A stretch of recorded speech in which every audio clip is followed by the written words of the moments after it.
கொல்கத்தா அணிக்கு எதிரான போட்டியில் பார்ட்னர்ஷிப்பை உருவாக்காமல் விளையாடியதே தோல்விக்கு காரணம் என்று மும்பை அணியின் கேப்டன் ஹர்திக் பாண்டியா தெரிவித்துள்ளார். கிட்டத்தட்ட 12 ஆண்டுகளுக்கு பின் வான்கேடா மைதானத்தில் மும்பை அணியை வீழ்த்திய கொல்கத்தா அணி சாதனை படைத்துள்ளது.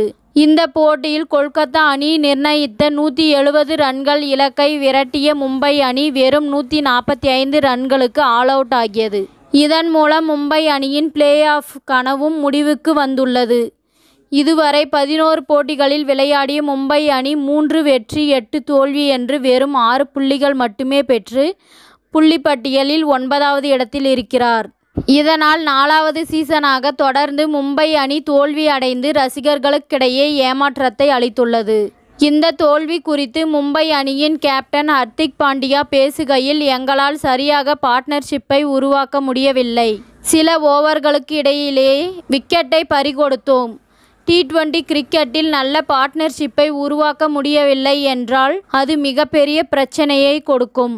டாஸில் பாலில் அடுத்தடுத்து விக்கெட்டுகளை விட்டு கொடுத்ததை பார்த்தபோது ஏராளமான கேள்விகள் மனதிற்குள் தோன்றியது. ஆனால் அதற்கான பதில்கள் அளிக்க இன்னும் கொஞ்ச நேரம் தேவை. பெரியதாக எந்த பதிலும் இல்லை. பவுலர்கள் சிறப்பாக பணியை செய்து முடித்தார்கள். நாங்கள் பேட்டிங் செய்ய களமிறங்கும் போது பிச்சிலும் கொஞ்சம் மாற்றம் இருந்தது. அதேபோல் பேட்ஸ்மேன்களும் உதவியாக எதிர்பார்த்ததை போல் பனிப்பொழிவும் இருந்தது. ஆனால் சேசிங் செய்ய முடியாமல் தவறவிட்டோம். இந்த போட்டியில் நடந்த தவறை எப்படி திருத்த வேண்டும் என்று ஆராய்வோம். தோல்வியின் போது தொடர்ந்து போராட வேண்டும் என்பதையே எனக்குள் சொல்லி வருகிறேன். போராட்டத்தில் இருந்து பாதியுடன் விலகி செல்லக்கூடாது. கடினமான நாட்கள் வரலாம். ஆனால் நிச்சயம் மகிழ்ச்சியான நாட்களும் அருகில்தான் உள்ளது. நிச்சயம் இது எங்களுக்கு சவாலாக காலம்தான். ஆனால் சவால்களே நம்மை அடுத்த கட்டத்திற்கு நகர்த்தி செல்லும் என்று தெரிவித்தார். இத்துடன் இந்த செய்தி முடிவடைகின்றது. நன்றி, வணக்கம். மீண்டும் அடுத்த வீடியோவில் சந்திப்போம்.